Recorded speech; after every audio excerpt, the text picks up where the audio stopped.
following video, we're going to enable HDMI 2 in our S1 4K series NVRs.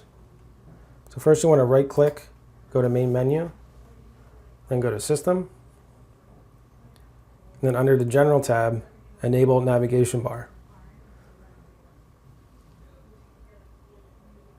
Then we're going to go back to system, go to display, and enable HDMI 2.